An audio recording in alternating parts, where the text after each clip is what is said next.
Julho Verde é uma campanha de saúde dedicada à conscientização sobre o câncer de cabeça e pescoço. Quando diagnosticado e tratado precocemente, esse grupo de tumores pode alcançar mais de 90% de chances de cura, reforçando a importância de reconhecer os sinais e procurar atendimento especializado o quanto antes. Hoje, vamos conhecer a história da Érica de Mello, advogada, empresária, mãe, esposa e uma mulher que recebeu o diagnóstico de câncer de tireoide 2 vezes. Ao lado dela está André Amadeu Gaspar Toledo, companheiro de vida e de jornada, que caminham junto em cada etapa desse processo. E também recebemos o Dr. Felipe Augusto Brasileiro Vanderlei, cirurgião de cabeça e pescoço, que vai nos ajudar a entender os sinais da doença, os avanços no tratamento e a importância do diagnóstico precoce. Meu nome é Andressa Marques, sou jornalista especializada em saúde e esta é uma conversa colaborativa entre o Alheios Podcast e o Macro em Foco, 2 projetos que acreditam no poder da informação e das histórias reais para promover conscientização, empatia e transformação social. A gente acredita que é no cotidiano que o extraordinário acontece. São histórias de pessoas comuns que, ao serem compartilhadas, ampliam o nosso olhar, transformam a forma como convivemos e muitas vezes mudam a vida de alguém. Esse é o nosso propósito, dar voz a histórias reais que nos ajudam a compreender melhor o outro e a enxergar aquilo que muitas vezes passa despercebido. Érica, André, Dr. Felipe. Érica, André, Felipe. Muito obrigada, viu, por virem, por despender desse tempo para contar a sua história, que é de muita inspiração, tenho certeza que vai inspirar muita gente, mas também para a gente ampliar a conscientização sobre um assunto tão importante, né? O câncer de cabeça e pescoço.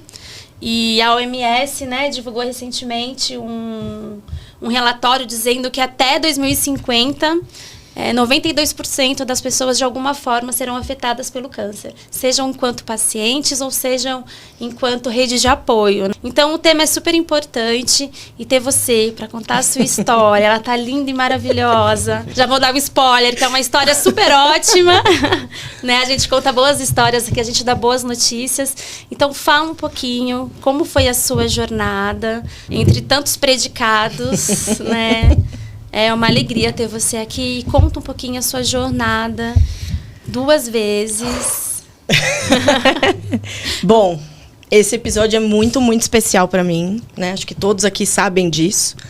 Você é uma amiga querida, já de muito tempo, que sabe que eu queria fazer isso há muito tempo, contar essa história para levar algo para as pessoas. Seja alguém que está passando por isso, seja alguém que já passou, seja alguém que pode passar, seja alguém que acompanha alguém que passe por algo parecido.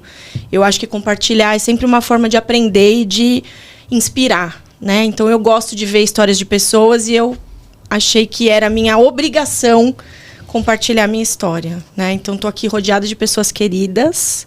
André, que é meu companheiro de vida há muitos anos, e o meu médico querido, meu médico incrível, e posso dizer que ele é incrível porque não é só porque eu sou fã, né? É porque ele realmente é extraordinário e é quem me amparou nas 2 vezes que eu passei por esse desafio. E o que é curioso no seu caso, já me antecipando aqui, é que você teve um diagnóstico de câncer na tireoide, que é um dos cânceres comuns da região da cabeça e pescoço. E aí você ficou em remissão durante 5 anos.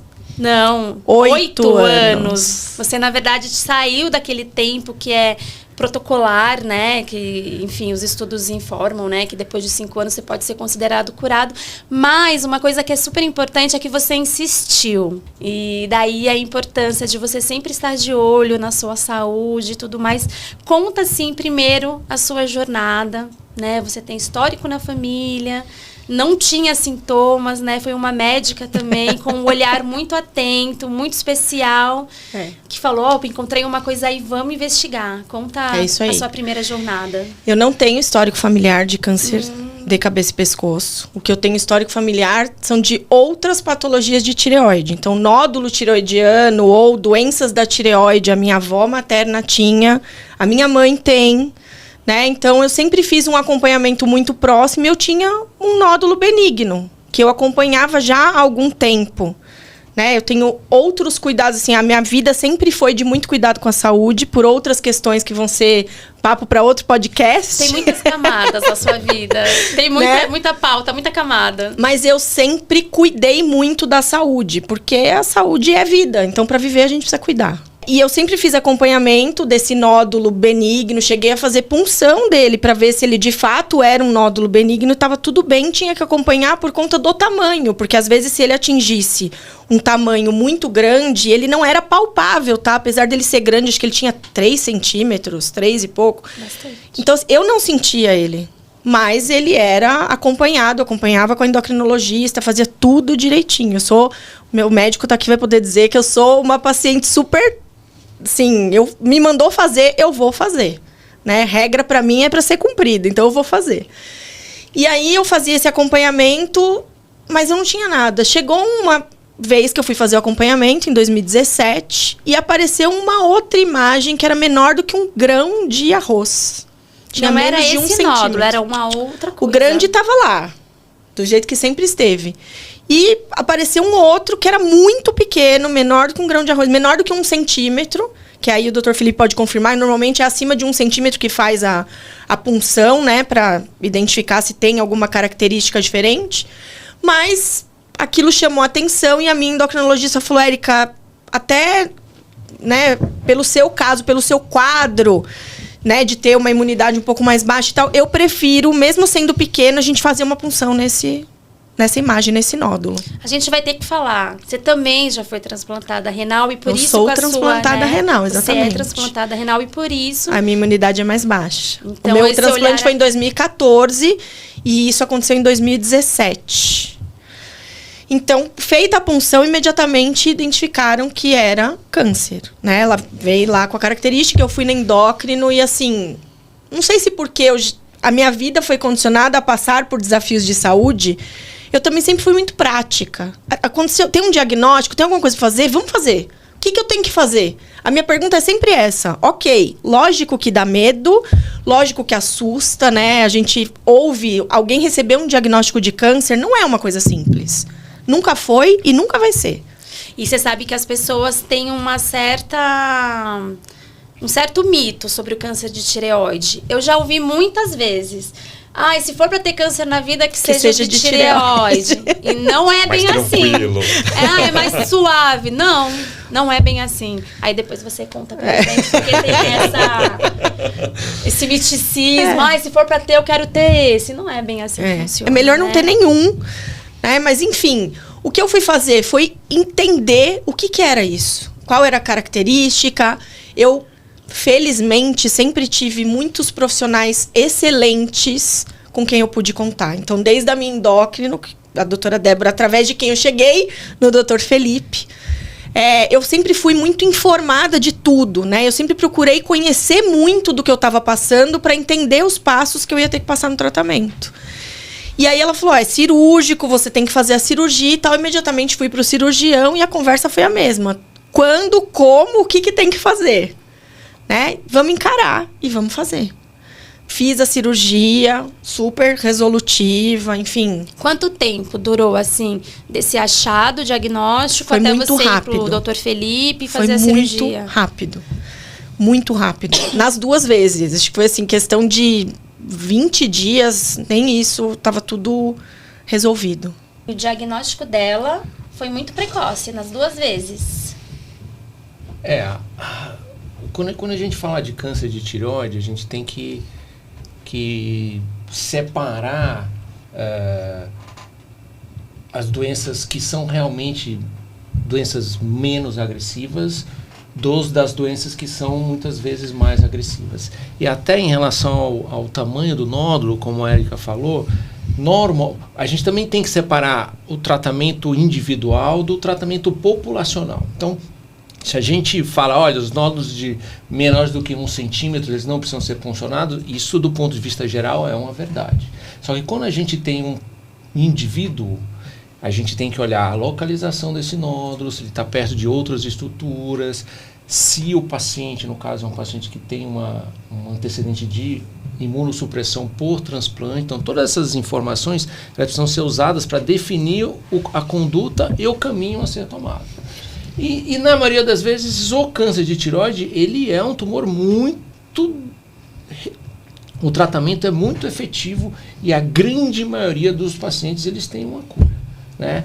E é importante a gente saber que a cura no câncer de tireoide, ela pode ser dada muito mais tardia, porque é uma doença menos agressiva, mais indolente. Então, a gente precisa seguir muitas vezes o paciente por mais tempo. E como na maioria das vezes esses pacientes são submetidos a uma tireoidectomia total, esses pacientes precisam fazer uma reposição hormonal, então a necessidade de segmento em relação à reposição hormonal, ela é importante, e do tumor, ela é acompanhada. Então tem exames que a gente pede para seguir esses pacientes que podem nos ajudar no segmento para saber se esse paciente está indo bem ou eventualmente numa recidiva. E no caso da Érica, foi esse segmento feito de forma adequada que em algum momento se mostrou que precisava de outro tratamento.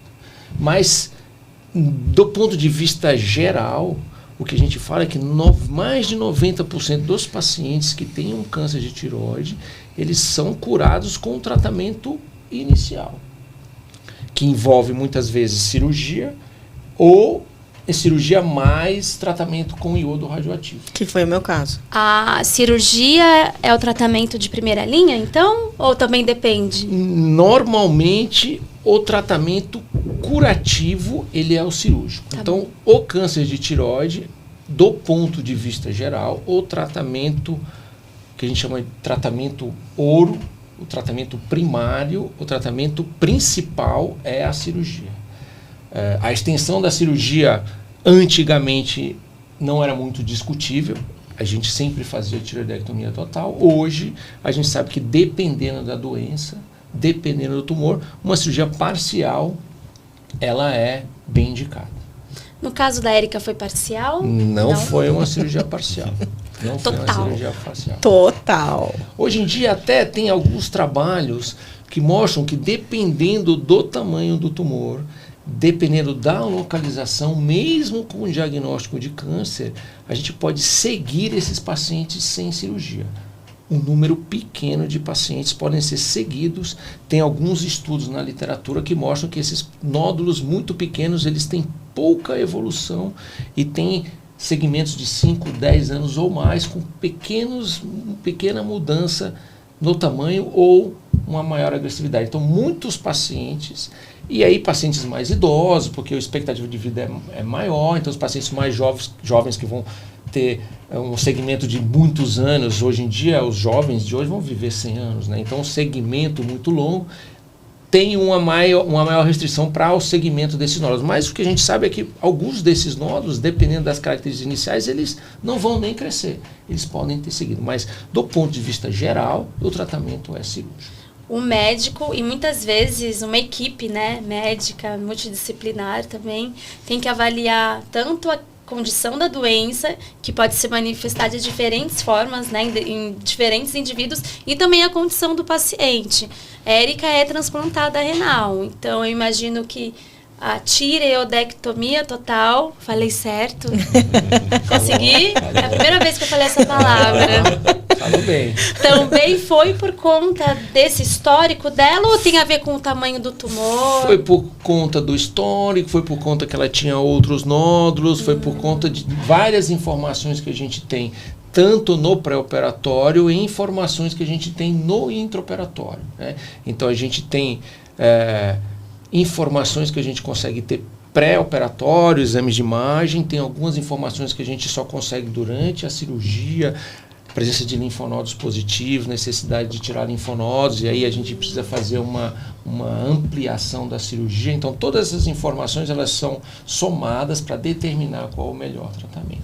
E você tinha toda essa noção, né, de que ou a cirurgia pode ser de uma forma, mas ao abrir, digamos assim, pode ser que aconteça... porque nenhum exame de imagem vai dar o que o cirurgião vai ver no momento que ele acessa ali. né?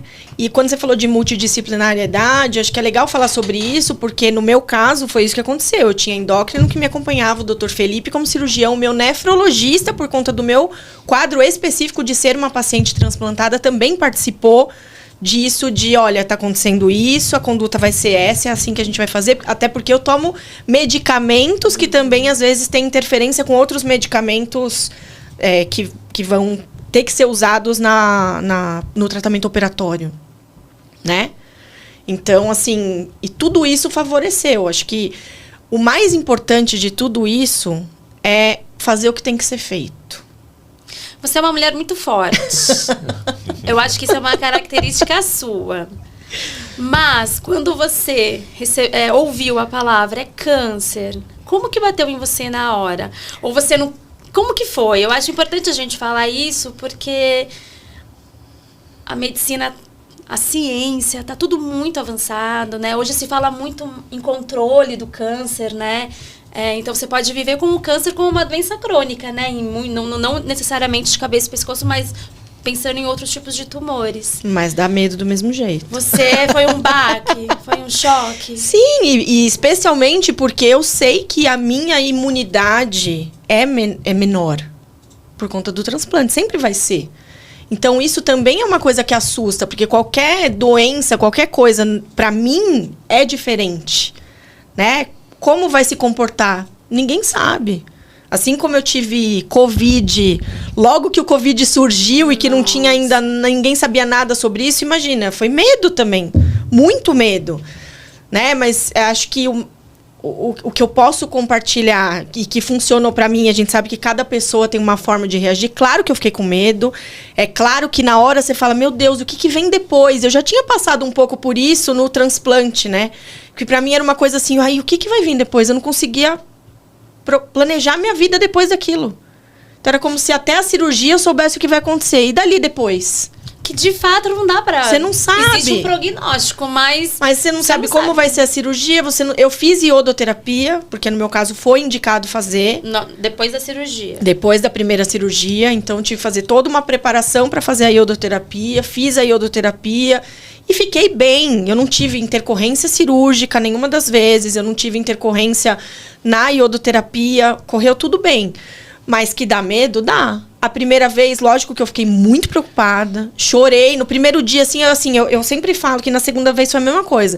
Você chora pra descarregar, depois você dá uma ajeitada na roupa, no cabelo e vai, né? Mas essa sou eu. Eu acho que também faz parte da rede de apoio de quem tá do lado ajudar um pouco nisso. Porque nem todo mundo consegue fazer isso. Eu, felizmente, sempre consegui fazer. E você já era mãe? Já. Porque tudo muda também, né? Tudo muda. Isso é uma outra história para outro podcast. Mas eu digo isso porque os medos ficam diferentes. Eu digo isso porque eu sou mãe também. E os medos ficam diferentes quando você é sua filha, sua esposa, ou quando você tem uma filha. Eu imagino que sua filha era uma criancinha no primeiro diagnóstico. Minha filha já era grande, esse é assunto para outro podcast. No primeiro diagnóstico, na verdade. Mas assim, é muito interessante porque foram 2 momentos diferentes da Érica mãe. A primeira reação é sempre ter o medo por conta do filho, porque você fala, ela precisa de mim. E aí, se eu não estiver aqui, se eu na cirurgia acontecer alguma coisa e eu não estiver mais aqui? Isso te traz uma potência também de bora curar. Não tenho. Mas te dá um medo. Primeira coisa é o medo. Eu não posso morrer hoje, exatamente. Tô cheia de coisa pra fazer amanhã. Minha filha tem 50 anos? Não. Então eu não posso morrer. Minha filha precisa de mim, né? Então, assim, bate aquele desespero, mas também bate essa força do eu tenho que passar por isso. E tem que passar rápido. Bora, vamos. Né? Vamos fazer o que tiver que ser feito. E vamos. Na segunda vez, foi um pouco diferente. Porque essa filha que na primeira vez ainda era adolescente, na segunda vez, ela tinha acabado de se formar em medicina. Olha só. CRM na mão, fresquinho, assim. Ela estava comigo no dia que eu fui fazer o exame. Eu descobri num exame de controle. Eu não tinha sintoma, eu não tinha nada. Eu quero bater nisso, porque assim... É acompanhamento. E em nenhum dos diagnósticos você teve sintoma? Nunca. Foi porque você já fazia um acompanhamento muito rotineiro na sua vida e aí é a imagem, foi localizado, foi a imagem, é o ultrassom. É não deixar de fazer o ultrassom. Então, veja, eu tinha um nódulo que sempre foi, durante anos, benigno. Só que depois apareceu outro. E o que mostrou? A imagem. Né? Então, assim, dessa segunda vez foi a mesma coisa. No laboratório, fui surpreendida, levei um susto. E o médico que fez o ultrassom, você também já fazia mesmo. sempre com ele. E ele já tinha esse olhar mais atento para o seu caso. Né? Desde também. sempre. Eu tenho essa sorte. Né, de ter esses médicos ao meu redor. Escolha também, né? Não, mas e a sorte? Porque não é todo mundo que pode ter acesso a uma equipe médica. Acho que, né? Eu tenho que dizer que eu sou privilegiada por isso. Nem todo mundo tem esse acesso. Eu ainda brinquei com o Dr. Felipe outro dia falando pra ele. Eu falei, quisera eu que todo mundo tivesse a possibilidade de descobrir uma situação indesejada como essa e ter acesso a um cirurgião como ele. Mas ele é um cirurgião que atende, enfim, ele faz trabalhos incríveis. Mas ele é um ser humano, né? Então, assim, nem todo mundo tem acesso.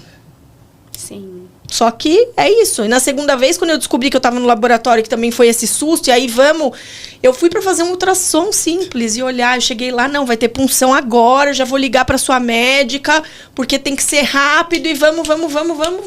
Eu fiquei meio atordoada, fui resolvendo as coisas e o convênio tem que autorizar, eu entrei no carro depois com a minha filha, porque eu ia para uma outra consulta médica com o meu nefrologista. Eu falei para ela assim, eu preciso chorar 5 minutos. Depois que eu chorar 5 minutos, tá tudo bem, vai dar tudo certo. E às vezes é aquele choro da pausa. Eu vou ter que pausar tudo agora de novo. Eu ia jantar hoje à noite, não, já tô indo pra outra. É isso. Entendeu? Isso também eu tinha um evento pesado. no dia seguinte de manhã. Então, dali eu chorei 5 minutos, porque aquela...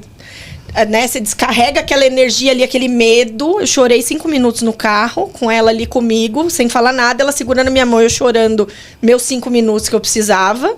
Daí eu falei, bom, agora para quem que eu tenho que ligar para desmarcar minhas coisas de amanhã, porque eu tinha que ir atrás da cirurgia e dos exames e de tudo. Essa foi a orientação médica. E aí foi isso. Aí vamos resolver. Vamos tirar esse negócio da frente. E eu fiquei sabendo só a hora que ela chegou em casa. Eu já ia falar com você mesmo. Não, é só isso. Que eu, assim, ela sempre foi muito, como ela já comentou, desde a primeira vez, quando ela descobriu, ela falou pra mim, e é engraçado, né? Como todos nós conhecemos ela sempre é muito forte, sempre forte. E assim, a gente tem que ficar forte. Só que a gente não é forte, que nem ela.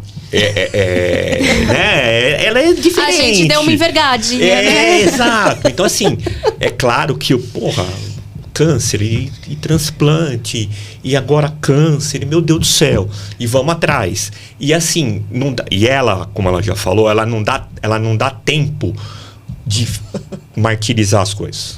Vamos resolver as coisas. Então, assim, aí, primeira vez, Dr. Felipe, vamos lá, vamos conversar. E assim, foi coisa... Dale, Dr. Felipe. Realmente. Foi e você coisa estava de 20 sempre dias. com ela, André? Sempre. Só essa vez que eu não estava, como a nossa filha estava com ela já era médica. Exame. Era só um exame. Era só um exame, exato. Era só um exame de rotina. Exato. Né? E assim, e toda vez eu sempre pergunto, né, Érica? Foi assim, tudo bem? Tudo bem. Aí eu não vou esquecer, você, mais ou menos. Não foi, mas vai ficar. É exatamente o que ela falou. Não foi, mas o câncer voltou. Falei, hã? Voltou como? Voltou. E ela já tinha ligado para Deus e o mundo, já para mãe, a gente tem consulta. Ela já tinha resolvido a vida dela. Já, eu acho que não sei se você já tinha falado já tinha marcado com o Dr. Felipe já para ir no Dr. Felipe. Então assim, o que eu falo, a questão das pessoas de descobrirem uma doença dessa, claro que tem que ter apoio, mas a pessoa, no caso, ela precisa ser muito ter a cabeça muito no lugar, porque senão você não consegue, porque é isso que eu falei, se você pensar em meu Deus, câncer, eu vou morrer, meu Deus do céu, o que vai acontecer? Vai demorar? Não vai? E o que eu faço? Então isso pra mim eu acho que pega positivamente com ela, porque as 2 vezes o transplante, que isso é um outro assunto, né, para outra situação, mas assim, em relação aos 2 cânceres, foi isso. Ela, primeira vez, ela descobriu, vamos atrás e vamos resolver. Em 20 dias, eu acho que não deu 1 mês, ela estava sendo operada pelo Dr. Felipe. A segunda vez, a mesma coisa. Não durou um mês. Eu descobri 25 de junho e operei 10 de julho. Então, assim, da última vez. Foi um negócio... Não deu nem tempo de você sofrer. Você foi chorar assim, depois. Eu nem chorei. Do processo. Não deu tempo.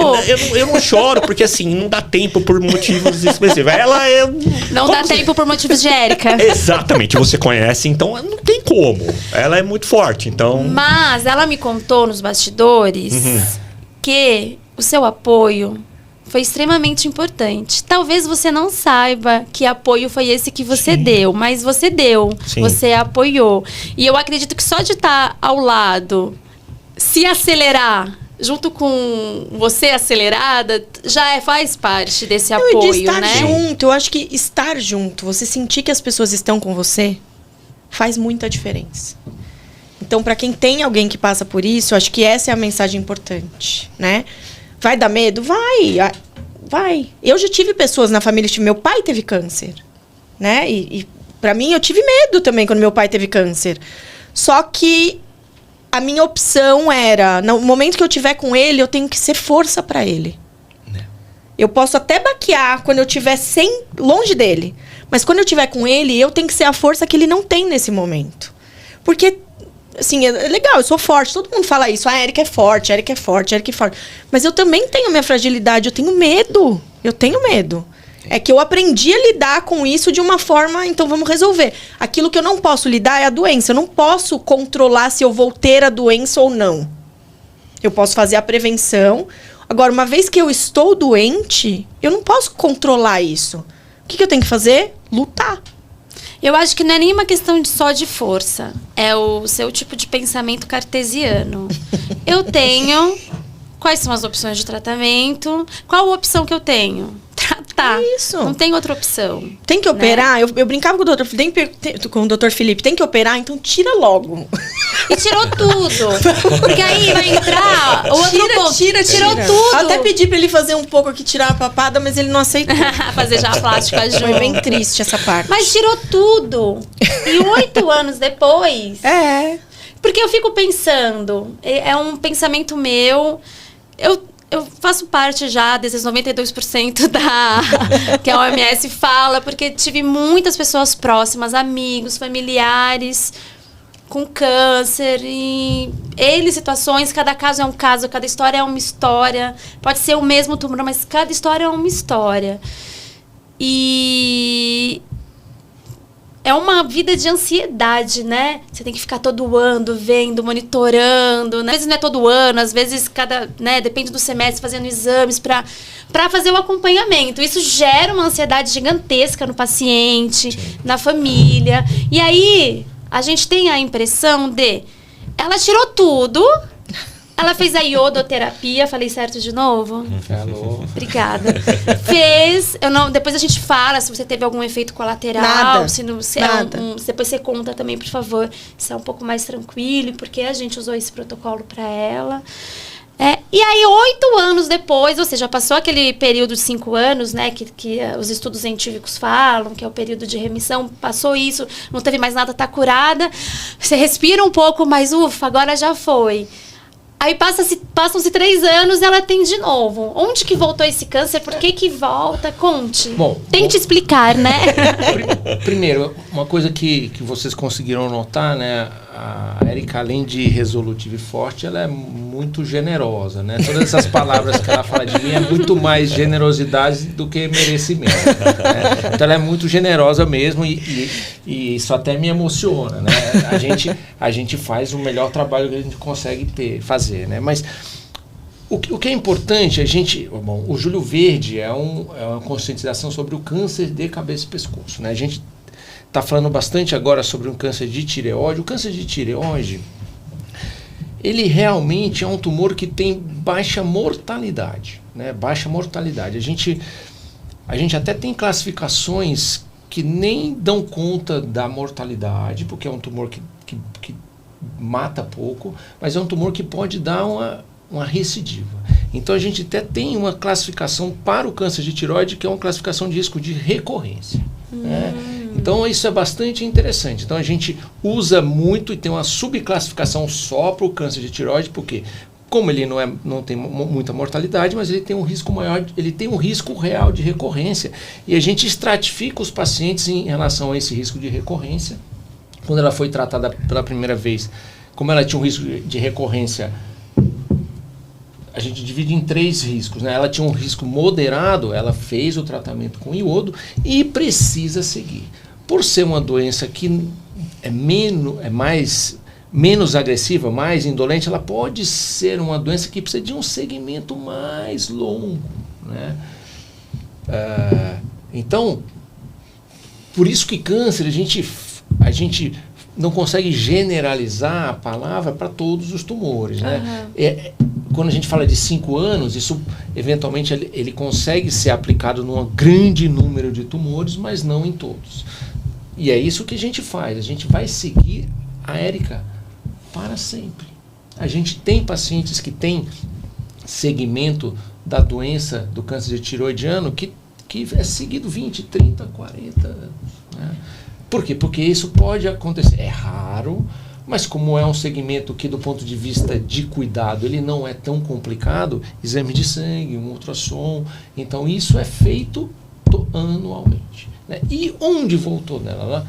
Ela fez um tratamento na região da tireoide e próximo da tireoide, e os linfonodos do pescoço que não são perto da tireoide, que são longe da tireoide, e foi aí que voltou a doença dela. Não na região que foi operada, num lugar que não tinha sido tratado naquele momento, porque naquele momento a doença não estava lá, ou não se mostrou ali.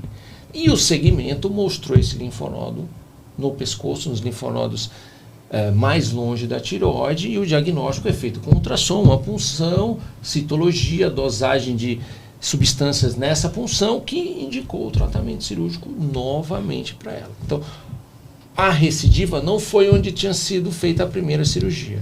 Não tinha, né, mais lá. Não tinha mais tireoide. Em algum momento a gente até pesquisou se tinha alguma coisa voltada na região que foi operada, mas não apareceu nada, né? O ultrassonografista, que é excelente também, né, que faz esse acompanhamento, ele só viu lateral, né? Então, fizemos até uma punção em algo que era suspeito na região que foi operada, mas era negativo, e o tratamento cirúrgico foi só no pescoço. E aí, também tem isso, né? A gente...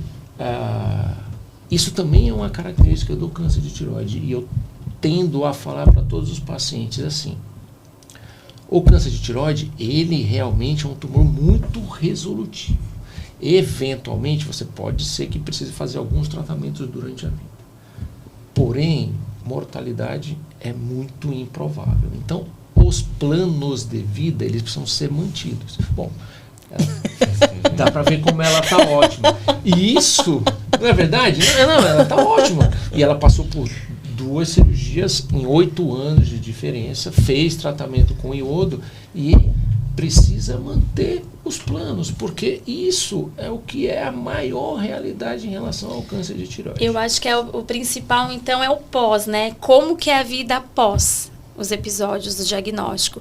E aí a gente pode chamar, me corrija se eu estiver errada, ela teve o primeiro câncer na tireoide, então para sempre vai chamar câncer da tireoide, e nesse caso é câncer de tireoide metastático, que a gente chama, que foi para outras áreas, mas a nomenclatura continua, a característica continua sendo. Sim, o câncer, o que estava nos linfonodos era secundário à doença primária na tireoide, era uma metástase do câncer de tireoide. Não foram 2 tumores. Eles são tumores em tempos que foram diagnosticados em tempos diferentes, mas o segundo tumor, ou a metástase linfonodal, tem relação com o câncer primário que foi na tireoide. E esse segundo, né, ele poderia ter surgido em outro lugar do corpo? O carcinoma de tireoide, ele dá metástase à distância também, né? A gente chama, ele é uma doença principalmente locorregional, então principalmente local na tireoide com os linfonodos no pescoço, mas ele pode dar metástases à distância também. E os principais sítios normalmente é pulmão, mas pode ir para osso, pode ir para fígado, mas o mais comum é pulmão. É muito mais grave, né? Mais grave, mas o tratamento também ele é bastante possível. Né? Então, por conta das características desse tumor. Por conta da característica não do é tumor. Aí, explicando mesmo para as pessoas, né? Porque você ouve câncer no pulmão, câncer no fígado, já o alerta já fica maior. Mas são tumores diferentes, são né? Tumores o que começa no fígado e o que é o metastático da tireoide. Exatamente. E o câncer de tireoide tem essa característica de a gente conseguir fazer o tratamento sistêmico com iodo radioativo, que é muito efetivo, né? Você vê pacientes que têm doença, vê paciente que tem, que tem uma evolução ruim. Sim, a gente é especialista, né? E eu trabalho também no Hospital das Clínicas, então lá a gente drena pacientes de todos os lugares. Mas é o mais incomum. Eu faço um ambulatório de câncer de tireoide, a gente atende em média 50 pacientes no ambulatório toda sexta-feira, e a grande maioria das vezes os pacientes estão bem. A gente tem pacientes que têm uma evolução ruim, mas são muito poucos. O que pode gerar essa evolução ruim? Quando a gente fala câncer de tireoide, a gente está falando uma doença que tem diversos subtipos, né? Então você tem pacientes que têm subtipos mais agressivos, tem pacientes que têm características inicialmente da doença que demorou para fazer o tratamento, então muitas metástases linfonodais ou doença à distância. Então, a palavra ela é única para muitas vezes falar de doenças que são algumas vezes diferentes. E a doença pode ser diferente e quem tem a doença também. Então, a relação doença e quem tem a doença também é importante nessa determinação se o paciente vai ter uma evolução melhor ou não, né? Mas o que é importante é voltar a falar que o câncer de tireoide, na grande maioria das vezes, é uma doença que evolui muito bem.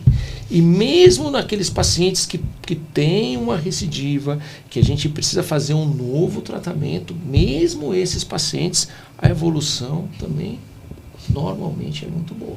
A gente tem um exemplo. A prova viva. Mas por isso que e vou falar, né? Na verdade, assim, e é isso, né? Eu fiquei um tempo sem falar com a Érica, ela tinha uma endocrinologista excelente seguindo ela, e certo dia ela me mandou a mensagem: vamos ter que fazer de novo. E foi isso.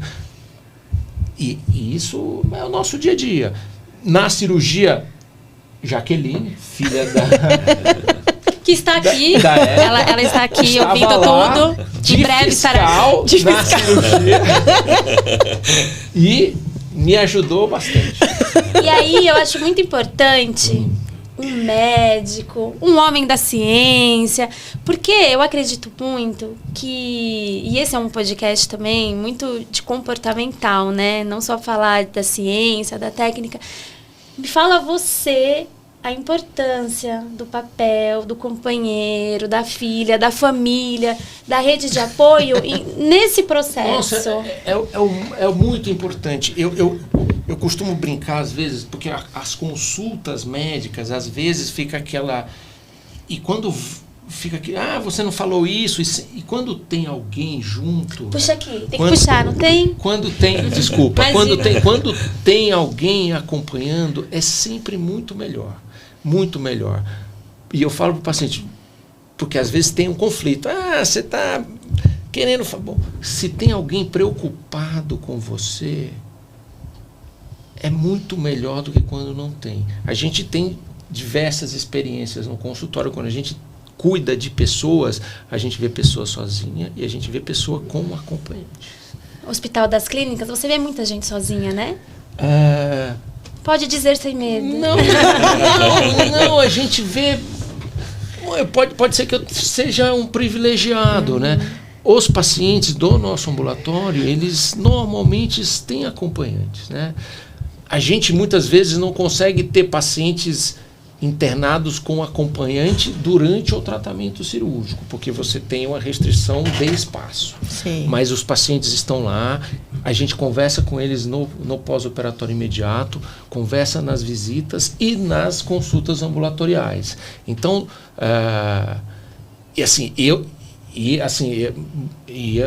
como a Érica falou de privilégios, eu tenho o privilégio de trabalhar na rede pública e privada, e na pública eu trabalho num hospital que tem absolutamente todos os recursos que eu preciso, né?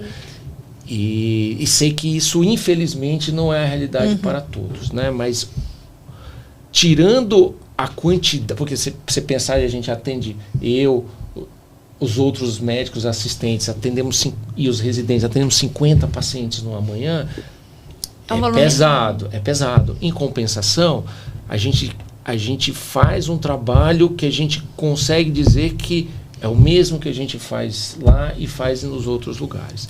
E vou dizer mais, às vezes até melhor. Né? Até o hospital, às vezes, tem uma estrutura melhor do que em outros lugares. Né? Então, mas sim, a internação não tem acompanhante. A não ser que você seja criança ou mais idoso, velho, porque aí você tem as mas coisas da lei.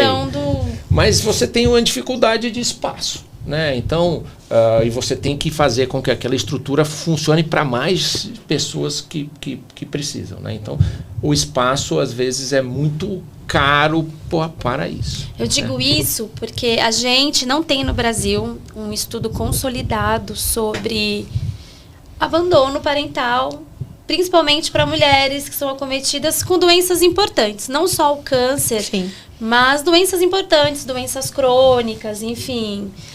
E a gente vê um número muito grande de abandono pensando em prática clínica. Eu já trabalhei em muitos hospitais. Hoje em dia eu atuo num hospital oncológico também. E um hospital que também atende SUS e convênio. E a gente tem um trabalho muito bonito de assistência social e psicologia. Porque o índice de abandono, pensando no meu micro, do macro... em foco, pensando, é um número muito grande... ou de abandono mesmo, assim, não quero mais, não tô dando conta, principalmente em relações heterossexuais. Por isso que eu sempre gosto de trazer os companheiros. Homem adora ouvir muito homem, né? Então, ouvir vocês falarem isso é muito importante, porque é um índice alto. E quando não são abandonadas mesmo, o relacionamento acabou, quando tem a oportunidade de ficar em acompanhamento, geralmente é a irmã, geralmente é uma vizinha, uma amiga. A gente não vê os companheiros tão próximos. E aí um dos objetivos nosso aqui não é julgar o que acontece, porque a gente sabe que muitos homens não dão conta, mas quando não dão conta, também é importante pedir ajuda, porque todos os hospitais têm acompanhamento, né? Acompanhamento com assistência social e acompanhamento psicológico. Então, por isso que eu pergunto para vocês a importância dessa rede de apoio para conduzir o tratamento. Onde eu trabalho lá, você vê o nível de melhora de pacientes que está com apoio e não está com apoio. É diferente. Sim, a gente vê, não tem um estudo, mas a gente vê no dia a dia, na prática do diário. E deve ter um estudo. Bom, eu não conheço, mas eu imagino. Não conheço um estudo consolidado no Brasil, sabe? Lá então, fora tem. Mas, sem dúvida, é muito importante, né? É importante no diagnóstico, no acompanhamento, nos cuidados. Isso é sempre muito importante, né? E ter o afeto, por mais que a gente tente tranquilizar os pacientes, ou procedimento cirúrgico, ou tratamento, ele demanda cuidados, e os cuidados, quando eles são compartilhados, eles são muito mais tranquilos, né? E aqui, bom, a história de vida... Ele foi parceiro mesmo? Conta a verdade dos fatos. Não, e assim, eu certamente não sei toda a história de vida do André e da Érica, mas... a parte que eu sei, ela é muito bonita. Muito bonita. Como você deu conta? Pode falar, Érica. Não, eu queria só contar uma coisa, que eu ouvi muito isso, tá? As pessoas se espantam quando eu falo que eles assim, mas quem ficou com você no hospital quando você fez a cirurgia? Meu marido. Seu marido. E no transplante? Meu marido. E quando você ficou internado? Meu marido. Só da última vez que houve uma assembleia familiar. Eu perdi porque a filha tinha acabado de, né? A filha médica ocupou esse lugar por razões óbvias, né? Você vai querer, a sua filha médica vai querer ficar com você ali. Mas teve uma assembleia familiar. Exato. Vocês tiveram uma escolha, porque assim, geralmente não há isso. E ainda assim, André ficava até os 45 do segundo tempo, quase que ele dormia lá junto e ficavam os dois. Então, isso muda o jogo, né, a força ou não da pessoa, e sim, eu sou uma pessoa forte, eu não vou negar isso porque eu sou, mas faz muita diferença. Muita diferença ter essa energia de apoio, sabe? E às vezes a pessoa é só por estar ali. Eu acho que isso é importante a gente falar. É estar ali. Não precisa falar nada, não precisa sair correndo. É estar, mas estar inteiro, estar e mostrar que está por você ali. Não precisa de nada. Nada. É estar. Tem muita gente que não sabe como lidar. Não vou fazer aqui E faz parte, né? A julgadora.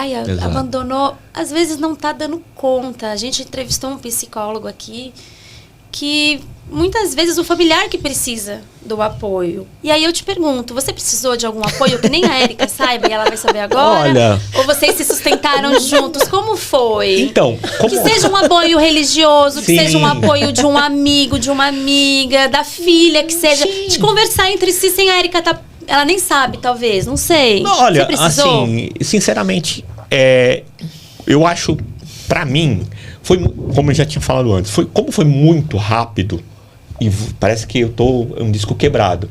Não deu tempo de pensar, meu Deus do céu, e agora? Não deu tempo. Então, assim, é claro, é aquilo que a Érica falou. Quando a gente deita na nossa cama, é eu e ela. Claro, a nossa filha tá perto, é sempre nós três, os pais dela, irmãs, meus pais, todo mundo. Familiares perto, amigos, todos torcendo para dar certo. Mas é aquilo. Na hora da verdade mesmo, é eu e ela e a Jaqueline. E eu, como durmo com ela, a gente, quando descobriu a primeira vez, dá aquele baque, é claro. E aí eu vou falar do meu lado, do baque. Falei, meu Deus do céu. Ela já passou por um bocado. Vai passar mais um pouquinho. E aí teve a segunda vez, que pra mim, como eu não entendo muito, agora eu tô entendendo mais pela Jaqueline ser médica, não no caso, mas assim, a gente escuta, né, mais, né, doutor Felipe, quando a gente escuta muito sobre medicina, a gente acaba aprendendo um pouco. Eu sou super metida, você viu? Então assim... Eu também. Mas é aquela coisa, quando ela me fala, eu falo, mas peraí, já não tirou tudo? A primeira pergunta que a gente faz. Já tirou tudo? Mas por quê?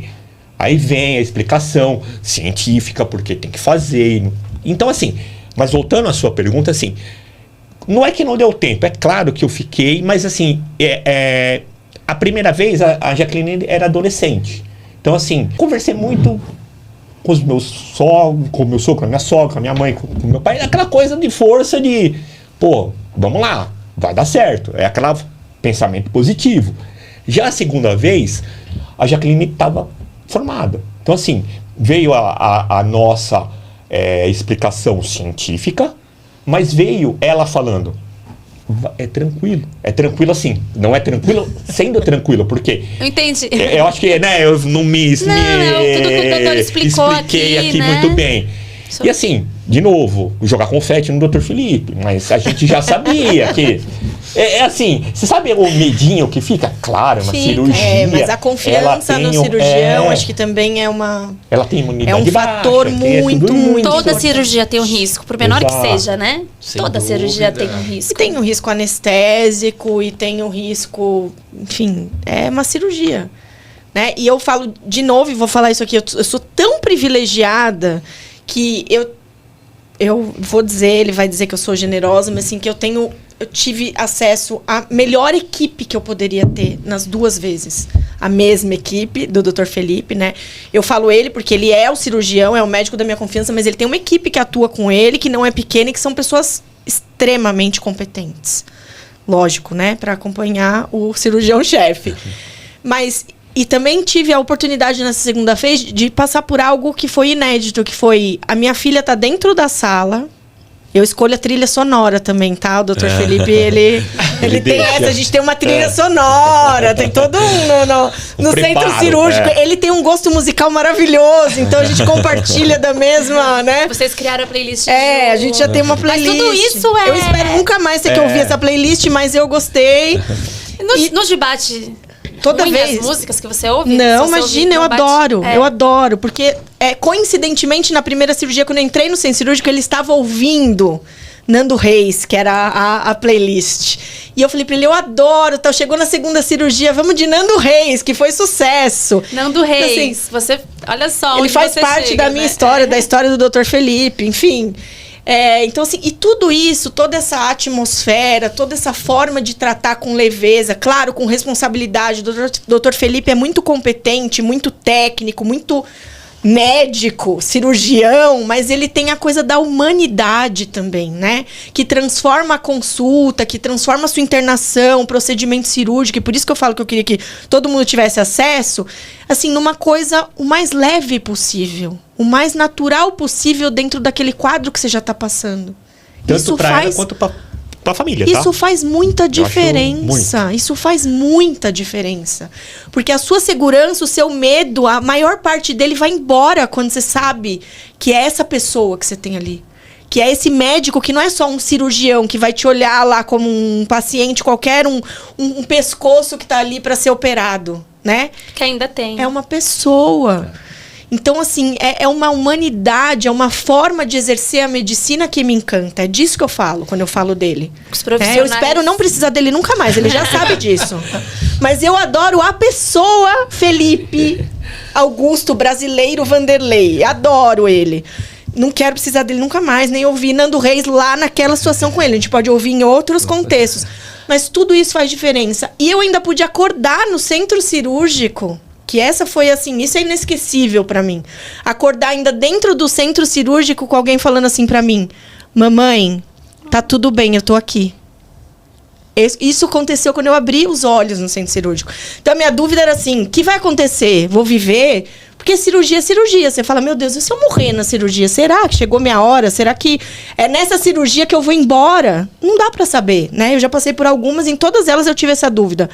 Quando eu abri o olho, que eu ouvi isso, foi a melhor sensação que eu podia ter na vida. Olha só. Né? Que é de ter ela ali do meu lado, aqui falando no meu ouvido: mamãe, tá tudo bem, eu tô aqui. Nossa, sem nem elaborar isso ainda. Não, imagina. E eu anestesiada ainda, acordei. Mas eu também já acordo no pique, Dr. Felipe sabe. Eu já acordo no pique da Globo. Quase isso. Eu já fui... Eu tenho foto. Eu tenho foto. Logo depois, na recuperação, eu já comendo. Traz meu lanchinho, que eu tô com fome. Fiquei muito tempo em jejum. Eu já acordo no... Já que eu vivi, eu ainda falei... Ainda brinquei com eles quando eu saí da cirurgia. Já que eu vivi, me deixa viver. Né? Então, assim, eu tinha, na segunda vez, um dreno. Porque foi uma cirurgia maior. Foi aqui nessa região do lado esquerdo. Enfim. Nunca é confortável. Não é no pescoço. Mas, gente, é vida. Vida. Eu acho que a maior mensagem que eu aprendi ao longo da minha vida, em todos os desafios de saúde que eu passei, é: luta pela vida, não importa o que você está passando. O que você está passando você não vai mudar a sua forma de ver e de encarar. Então, cara, só vai. Né? Luta contra isso. Eu tenho uma frase que eu gosto muito, que eu sempre falo, que eu falo das minhas cicatrizes. A minha cicatriz era menorzinha, agora ela ficou um pouco maior. Mas aqui. olha... Mas é impressionante, assim, porque... É o meu cirurgião. Depois, se você quiser, eu te... Impressionante mesmo. Depois eu te dou o contato do meu cirurgião. Eu espero não precisar Eu também espero que você nunca precise. Não é pessoal. Eu só não espero. Acho que ele ouve isso de todo mundo. Eu também não gosto de médico. Né? Mas assim, eu sempre falo, eu tenho uma cirurgia, eu tenho essas 2 cirurgias aqui, eu tenho a outra cicatriz do transplante, eu vi essa frase um dia, eu guardo ela comigo, ela tá na minha casa, no meu mural, E assim, eu não tenho vergonha das minhas cicatrizes, porque elas me fazem lembrar que eu fui mais forte do que o que tentou me derrubar. Cada cicatriz é uma história. Cada cicatriz é uma vitória. No seu caso é uma vitória, é isso. Cada cicatriz é uma vitória. Então, assim, essa coisa de, cobre, não pode. Eu, até outro dia, eu tava cobrindo por indicação médica, tava usando minha fitinha, fiz até um vídeo sobre isso. 1 ano, ele disse, 1 ano eu cumpri. Né? Pra ficar cicatriz lá, 1 ano usando a fitinha aqui todo dia. Eu ia lá, passava protetor solar e fitinha. Mas cobrir por... eu tenho uma cicatriz porque eu operei... Por vergonha, né? Nunca, nunca. Pra mim, e sempre vai ser motivo de orgulho. Eu venci o que podia ter me derrubado. Então, isso é força. Né? Isso é força. Eu falo pra outras pessoas sobre isso. Acho que compartilhar essa história é sobre isso. É sobre dizer, é possível. Claro que cada um tem uma história diferente e também um desdobramento diferente. Mas ter a possibilidade de falar, eu vou lutar contra aquilo que tá acontecendo, muda a circunstância, né? O que o André falou. Eu posso me abater, e eu sempre tive, se eu quisesse, desculpas e motivos para isso. Do tipo, eu tenho um problema renal. Eu sou transplantada. Você podia ser ó céus à vida. Eu tenho câncer. Né? Só que aí, o que você emana de energia para isso? Não é a cura. Né? O que eu quero? O que eu sempre quis e é o que eu vou perseguir o resto da minha vida? É a cura. É cura. Né? Então, eu fiz um transplante para ter uma vida nova. Ponto. O que eu vou fazer? Eu vou ter uma vida nova. Aí eu tive câncer a primeira vez e tirei, assim, vida nova, vida nova. Mas agora aconteceu de novo, meu Deus, eu vou desistir. Não. Porque pode cansar, né? De novo. Eu conheci um paciente que ele está há 14 anos tratando cânceres hematológicos. Então, fez o primeiro transplante de medula óssea. Aí teve a recidiva, tem que fazer o segundo transplante, né? Então começou com leucemia, depois evoluiu, né? Não sei se eu estou falando corretamente, mas depois o diagnóstico foi de mieloma múltiplo. E ele também é uma história incrível, porque ele se tornou atleta atleta transplantado. Tem as Olimpíadas dos transplantados. Tem as Olimpíadas, ele é medalhista. Vou trazer ele aqui, a gente conversa junto. Só que ele falou, fui fazer um exame de rotina e de novo encontrou. E ele é super positivo. E ele deu uma baqueada nessa última vez. Que tá tudo bem também, tá uma baqueada. Sim. É viver aquele momento. Mas aí da onde vem a força do que a gente tá falando aqui? Das pessoas que estão em volta. Exato. Da rede de apoio. É a filha novinha que ele tem agora. Da confiança na equipe que te acompanha. Né? Então, é isso que vai te dar força na hora que, às vezes, poxa, eu também passei por isso, de falar, meu Deus, de novo, agora que eu tô cheia de coisa pra fazer, eu tô com 200 projetos ao mesmo tempo, eu sou a doida da inovação, de querer fazer coisa diferente.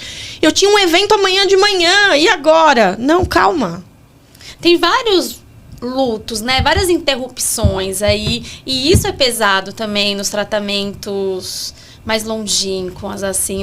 Eu falo que o câncer, ele exige muito da cabeça, da mentalidade, da saúde mental, porque tem ansiedade envolvida, tem medo, e às vezes os tratamentos, eles são muito prolongados. Tem gente até que considera já uma doença crônica, assim, em muitos casos não se fala em cura, mas se fala em controle. E isso é colocar a pessoa à prova toda hora. Como eu consigo viver bem, com qualidade de vida? Tem que cuidar da cabeça. Porque a gente tem aquela impressão, tô com câncer, então eu tenho mais chance de morrer do que qualquer outra pessoa. E isso é uma ilusão, mas as pessoas pensam. Sim. Todos os pacientes oncológicos. E quando eu tive o diagnóstico, isso é tão real e isso é tão cultural, que quando eu tive o diagnóstico, e na segunda vez eu passei por um outro modus operandi, vamos dizer assim, que eu não queria, num primeiro momento, como eu queria correr muito para resolver e fazer as coisas, eu nem falei, eu não queria falar com as pessoas sobre o que estava acontecendo, porque eu precisava me segurar no que eu tinha que resolver, né? Eu tinha que ter saúde mental e equilíbrio para fazer isso, e muitas vezes, eu passei por isso muito na primeira vez, as pessoas te olham como se você tivesse uma sentença de morte. É isso. Essa sensação é muito ruim. E é por isso que é tão importante você ter outras pessoas ao redor de você que te dizem, não é isso. Calma. Né? Isso vai dar certo. Porque eu lembro que às vezes eu chegava pra contar pra alguém, né? Não, o que aconteceu? Não, é que eu vou operar. Não, mas o que você tem? Um câncer na tireoide. A pessoa começava a chorar. Então você passa por aquele momento que você já, né, absorveu aquilo e tá lutando, e alguém chora na sua frente. E vai passar, porque é isso, né? Dá medo. Mas às vezes você não quer até contar, porque você não quer ter que lidar com a dor do outro também, Foi né? isso. Porque te afeta. Mas é exatamente isso. Eu falava, eu não tenho, neste momento, eu não tenho como tá sendo difícil pra mim voltar pro meu eixo. Passando por isso pela segunda vez. Eu não tenho como dar apoio pra quem eu vou ter que contar isso e a pessoa vai ficar mal. Né? Não dá. Naquele momento não dava. Foi uma escolha. Eu tive que me escolher pra dizer, toda a minha energia nesse momento vai estar concentrada na minha cura. E é isso.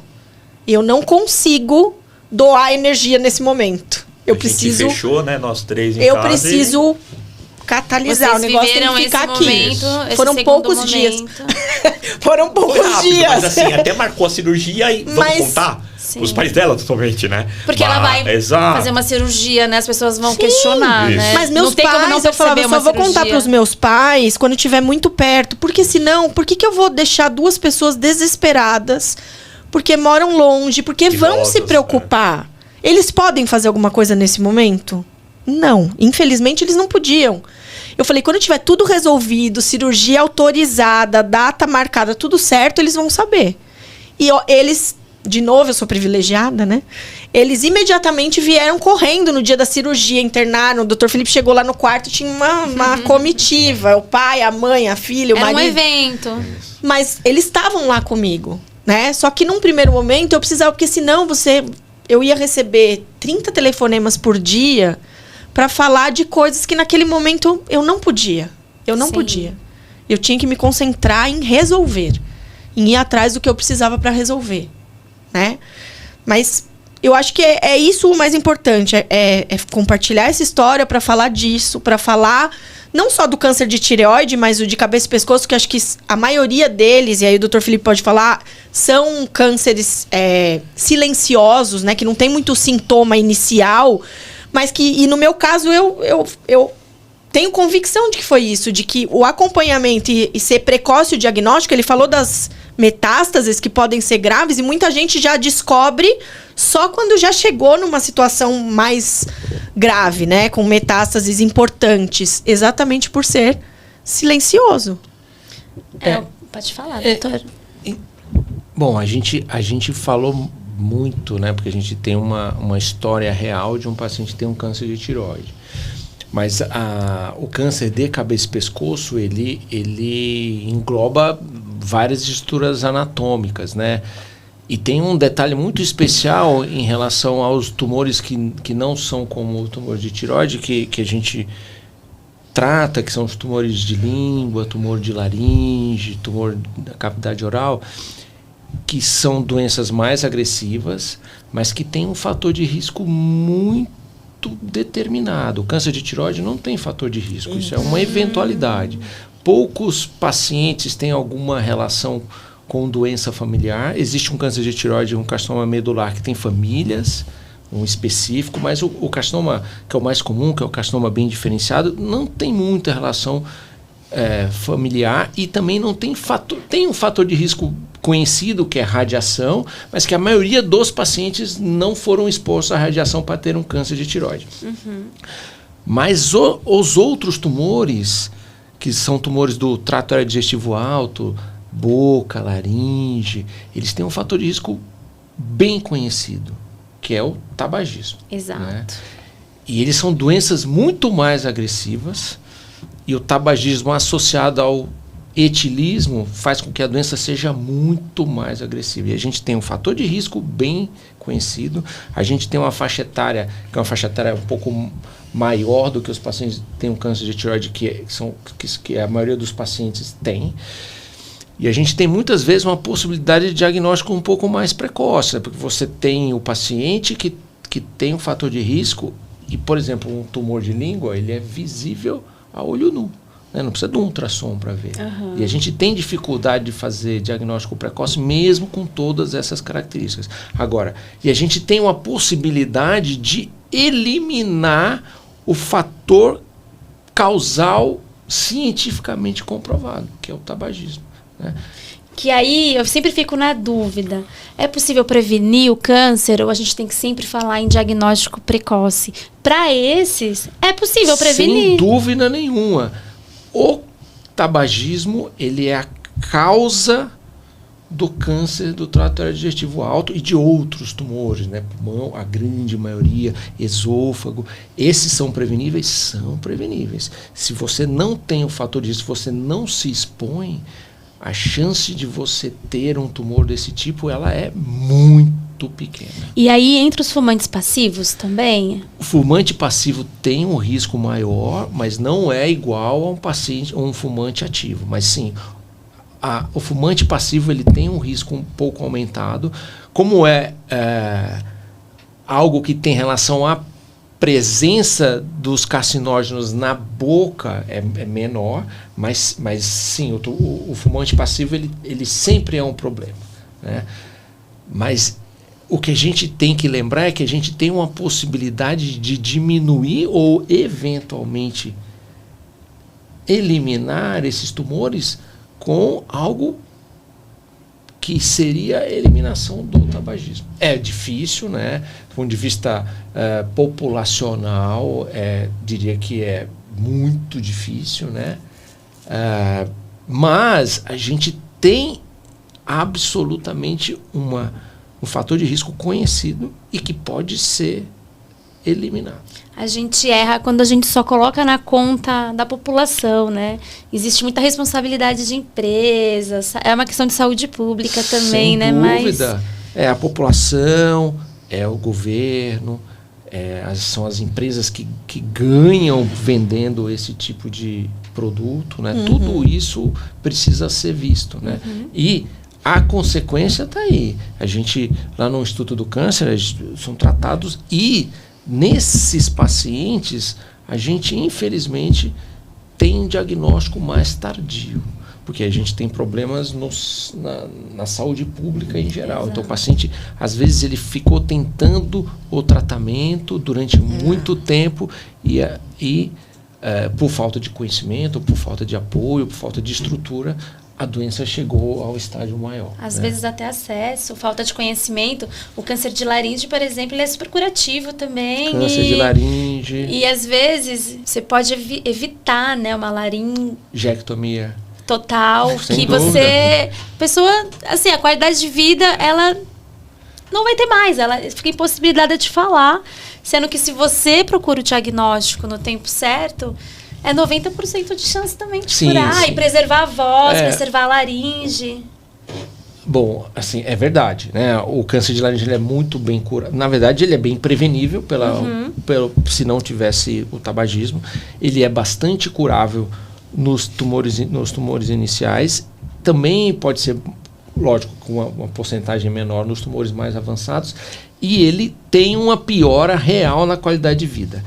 Porém, assim, hoje em dia a gente tem formas de reabilitação, inclusive da voz, né? Então, no Instituto do Câncer, no AC Camargo também, tem coral de pacientes laringectomizados. Então, não é a voz normal, é algo diferente, a pessoa se adapta, mas tem um monte de paciente que também a laringectomia total não é o fim da vida, né? Eles se adaptam, tem paciente que trabalha, vende, fala, dependendo da forma de reabilitação, a gente tem sempre que lembrar disso, mas o que é muito importante é a gente lembrar que esses tumores, eles são preveníveis. Não é nem só o diagnóstico precoce, porque tem tumor que é diagnóstico precoce, como tumor de mama, tumor de tireoide, mas os tumores relacionados ao tabagismo, eles são preveníveis. E aí eu vou abrir um parêntese também, que a gente está vendo uma mudança de perfil do câncer de orofaringe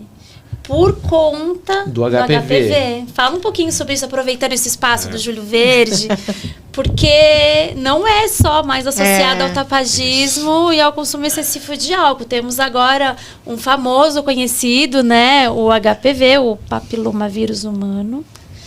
E conta um pouquinho sobre isso. Até pra gente poder procurar ajuda médica quando sentir alguns sinais, porque dá sinais, né? Dá sinais, né? A infecção pelo HPV, ela é uma infecção meio que disseminada por todos nós, né? Agora a gente tem uma oportunidade de vacinação, né? Para as crianças e eventualmente até para os adultos, mas a presença do vírus está em todos nós, né? Então a exposição ao vírus é uma exposição crônica. E hoje em dia, no Brasil, provavelmente ainda não, mas nos países mais desenvolvidos, o câncer de orofaringe está mais relacionado ao HPV e existe uma tendência de mudança disso também, né? Nos outros países, nos países desenvolvidos, era o cigarro e agora muito mais o HPV. No Brasil, a gente provavelmente ainda não transicionou para ser o principal fator o HPV, o cigarro ele ainda é importante, mas até o paciente que tem um câncer de orofaringe HPV relacionado, aqueles que fumam, eles também têm uma evolução pior. Né? Então, o tabagismo ele também precisa ser pensado nesses pacientes com tumor HPV positivo. E e isso é importante, né? Dor na garganta, linfonodo no pescoço, aumento dos linfonodos no pescoço. Hoje em dia, a gente precisa sempre investigar, né? Porque o tumor de orofaringe, até em pacientes que não são tabagistas, ele é mais comum por causa da infecção pelo HPV. E pacientes jovens também, né? Pacientes mais jovens, não só jovens, mas pacientes mais jovens e muitas vezes com a doença que já se apresenta muito mais florida, né? E é isso, o HPV ele é muito estudado, principalmente para os tumores de orofaringe. Ele está presente na língua, também na boca, mas a relação é muito menor, é muito mais do cigarro mesmo. Por outro lado, a gente sabe que também esses pacientes eles têm muitas vezes uma evolução melhor com o tratamento. Mas sim, hoje em dia é uma questão, e o que é importante é que a vacinação, além, porque a gente fala muito do HPV para o câncer de colo de útero, né? Para as mulheres, então a vacinação, ela também é bom para isso. Então, eventualmente no futuro, se a gente vacinar os meninos e as meninas, a gente vai colher bons frutos no futuro. Já está disponível no SUS gratuitamente, se eu não me engano, para crianças e adolescentes de 9 a 14 anos. E aí uma pergunta que eu vou fazer que eu não consigo ter essa resposta. Vamos ver se você me ajuda. Adulto pode se vacinar? Vai funcionar? Não. Tem um nível menor? Como vale a pena? Não vale? O adulto, as crianças com certeza sim. Mas para o adulto, 30, 40 anos, que já tem uma vida sexual ativa... Provavelmente a vacina ajuda, né? Eu não conheço estudos de longa duração que falam sobre isso, mas imagino que assim, a vacinação sempre tem um efeito benéfico, né? Então a gente pode ter ganho também com os adultos, né?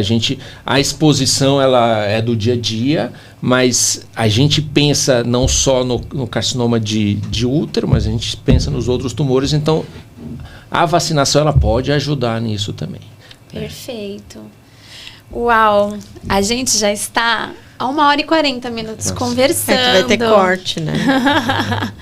Mas podia conversar muito mais. Mas eu acredito que a gente já tenha que se encaminhar para o encerramento, infelizmente. Porque é um assunto que me interessa muito.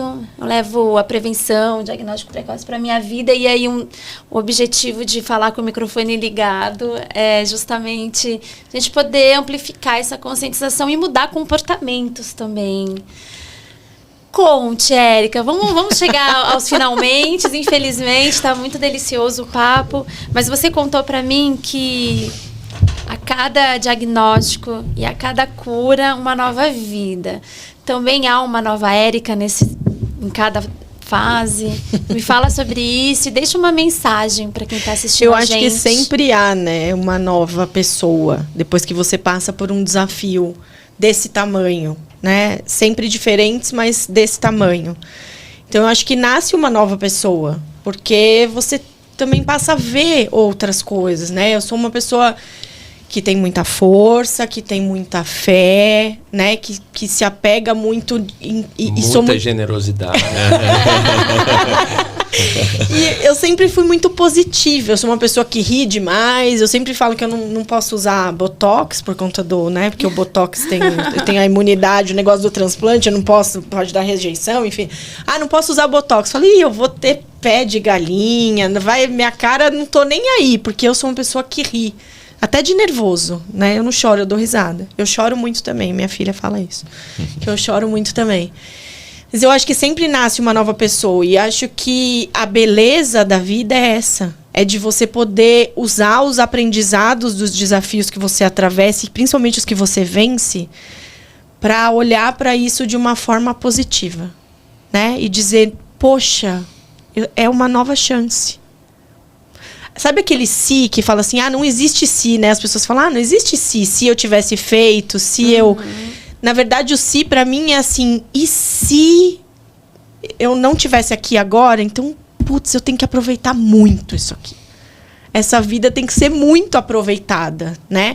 E viver isso de uma forma... Você falou dos vários lutos, eu acho que tem isso, de você viver vários lutos, porque são situações muito densas, muito pesadas e que te levam para um lugar de dizer, meu Deus, pode ser que acabe, né? Pode ser que aqui seja o ponto final.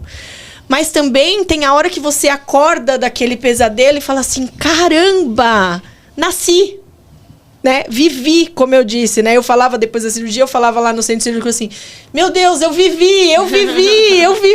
Então, assim, eu vou fazer diferente. Foi assim no transplante, né? Porque eu falava e falo até hoje, gente, vai fazer agora 12 anos que eu fiz o transplante. Foi em 2014. 8/8 de 2014.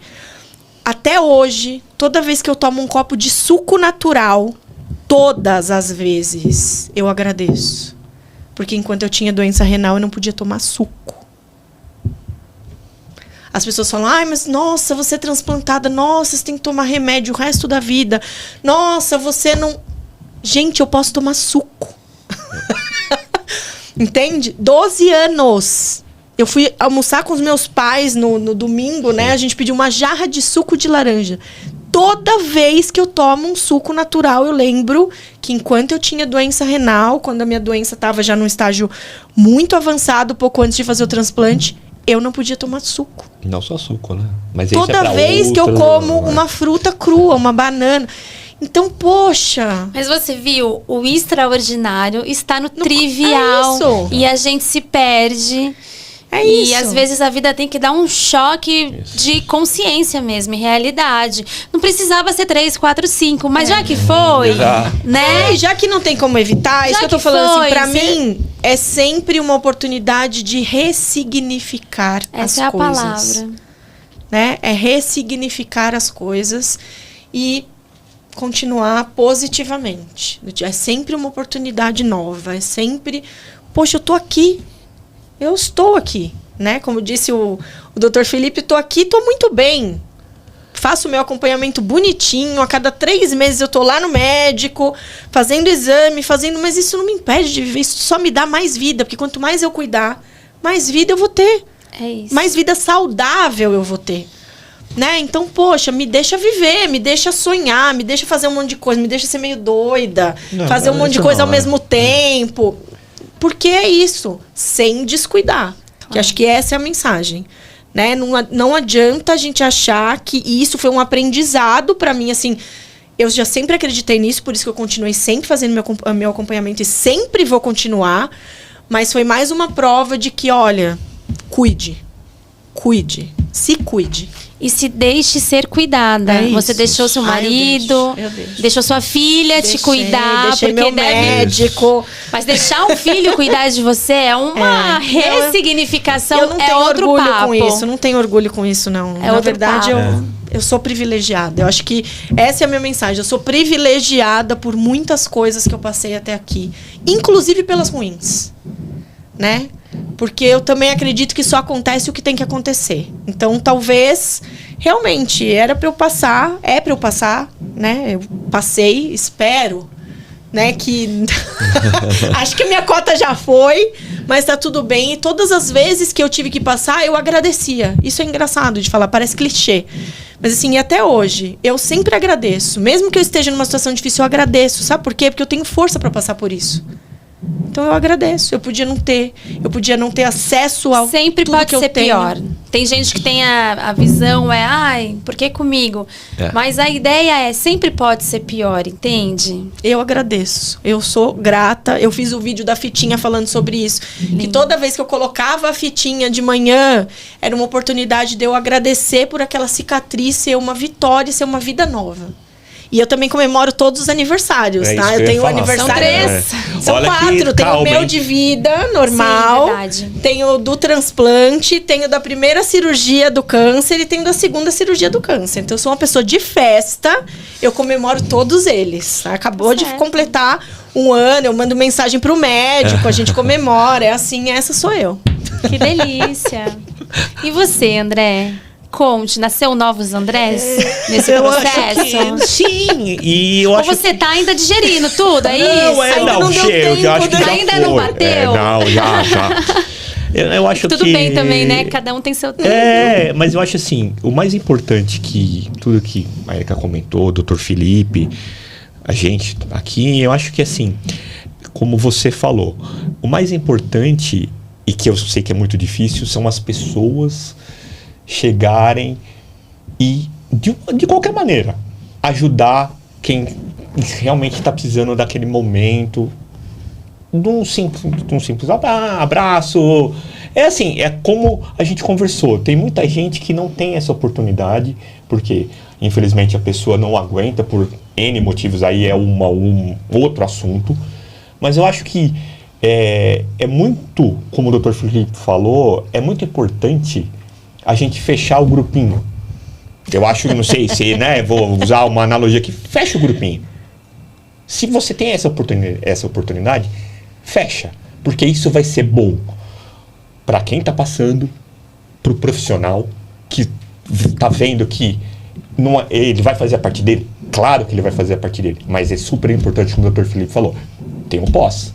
E se a gente precisa ajudar esse pós, mesmo essa pessoa que está aqui do meu lado seja um Highlander, que a família já apelidou ela como Highlander. Então, assim, é um negócio que é uma brincadeira, mas ao mesmo tempo é sério. É sério. É muito sério. Então, eu acho isso super importante. Eu acho que, principalmente, acho que deveria ter muito mais apoio de gente de fora que eu falo, quem está passando pela situação próxima, que está ali todo dia, porque eu acho isso muito válido para o final ser um final feliz para todos. Para quem passa, para os familiares, para o médico, para os amigos e para todo mundo. É uma jornada mesmo.